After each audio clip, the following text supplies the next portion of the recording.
So ಈಗ screen ಮೇಲೆ ಅಲ್ದೆ ಸ್ಕ್ರೀನ್ ಆಫ್ ಅಲ್ಲೂ ಜೊತೆಗಿರ್ತೀರಾ ಅಲ್ವಾ ರಂಜಿನಿ ಅವ್ರ ಜೊತೆಗೆ. ಸೊ ನಮ್ಗೆ ರಂಜಿನಿ ಸ್ಕ್ರೀನ್ ಆಫ್ ಅಂದ್ರೆ ಬ್ಯಾಕ್ ಸ್ಟೇಜ್ ಅಲ್ಲಿ ಜೊತೆಗಿರೋದು.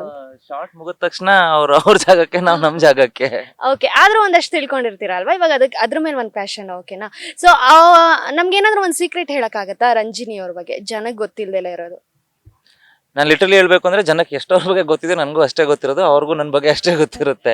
ಬಿಕಾಸ್ ನಾವು ಹೇಳ್ತಿಲ್ವಾ, ಆ ಒಂದು ಸ್ಕ್ರೀನಲ್ಲಿ ನೀವು ಏನು ನೋಡ್ತೀರಾ, ಲೈಕ್ ಆ ಪರ್ಫಾರ್ಮೆನ್ಸ್ ಆಗಲಿ, ಬಿಕಾಸ್ ನಾವು ರಿಯಲ್ ಲೈಫಲ್ಲೂ ಯುನೋ ತೀರಾ ನಾನು ಹೇಳಿಲ್ವಾ ಆಗಲಿ, we talk about ideas, we don't gossip. ನಾನು ಅವ್ರ ಬಗ್ಗೆ ಪರ್ಸನಲಿ ಕೇಳಕ್ ಹೋಗಲ್ಲ, ಅಥವಾ ನನ್ನ ಬಗ್ಗೆ ಅವ್ರು ಏನೂ ಪರ್ಸನ್ ಮಾತಾಡಲ್ಲ. We just talk about work, ideas, ಏನು ವರ್ಕ್ ಆಗ್ತಿದೆ ಅದನ್ನ ಹೇಗೆ ದೊಡ್ಡ ಮಾಡಬೇಕು, ಅಥವಾ ಆ ಥರ ಏನಾದರೂ you know something to grow in life, ಆ ಥರ ಏನಾದ್ರು ಡಿಸ್ಕಷನ್ ಇದ್ರೆ ಆ ಥರ ಮಾಡ್ತೀವಿ. ಸೊ ಆ ಪಾರ್ಟ್ ಆ ಥರದ್ದೇನು ಪರಿಚಯ ಇಲ್ಲ. ಸೊ ಫೈನಲಿ ಏನ್ ಹೇಳಕ್ ಇಷ್ಟಪಡ್ತೀರಾ? ಕನ್ನಡತಿನ ತುಂಬಾ ಇಷ್ಟಪಡ್ತಾ ಇದ್ದಾರೆ ಜನ. ಇನ್ನೊಂದು ಈಗ ಮದ್ವೆ ಸೀನ್ಸ್ಗಂತೂ ಒಂಥರ ಫುಲ್ ವೆಯ್ಟ್ ಮಾಡ್ತಾ ಇದ್ದಾರೆ. ಸೊ ಜನಕ್ಕೆ ಫೈನಲ್ ಆಗಿ ಏನಂತ ಹೇಳಕ್ ಇಷ್ಟಪಡ್ತೀರಾ?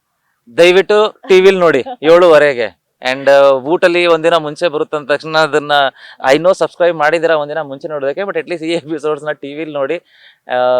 ಬಿಕಾಸ್ ಅದೇ ಹೇಳ್ತಿಲ್ಲ, ಒಂದು ಶೋನ ಸ್ಟ್ಯಾಂಡ್ ಮಾಡಬೇಕು ಅಂದ್ರೆ ಏನೇ ಆಗಲಿ, ಎಷ್ಟೇ ಅದು ರೀಚ್ ಆಗ್ತಿರ್ಲಿ, ಬಟ್ ಅದನ್ನ ಸ್ಟಾಗ್ನೆಂಟ್ ಆಗಿ ಉಳಿಸ್ಕೋಬೇಕು ಅಂದ್ರೆ ಆಬ್ವಿಯಸ್ಲಿ ವ್ಯೂವರ್ಶಿಪ್ ಬೇಕೇ ಬೇಕು. ಒಂದು TRP ಅಂತ ಏನಕ್ಕಿದೆ ಅದು ಬೇಕೇ ಬೇಕು. ಸೊ ದಯವಿಟ್ಟು ಟಿವಿಲಿ ನೋಡಿ and keep blessing the same way you are blessing ಪ್ರತಿ ಒಬ್ರಿಗೂ ಅಂಡ್ ಪ್ರತಿ ಆರ್ಟಿಸ್ಟ್ಗೂ ಎಷ್ಟೊಂದು ಪ್ರೀತಿ ಕೊಡ್ತಾ ಇದ್ದೀರಾ.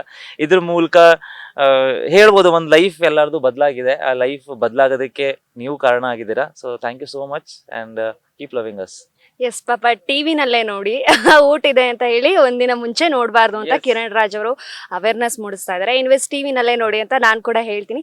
Thank you so much sir ನಮ್ಮ ಜೊತೆ ಮಾತಾಡಿದ್ದಕ್ಕೆ ಕನ್ನಡತಿ ಬಗ್ಗೆ. Thank you. ನ್ಯೂಸ್ ಫಸ್ಟ್ ಪ್ರತಿಕ್ಷಣ.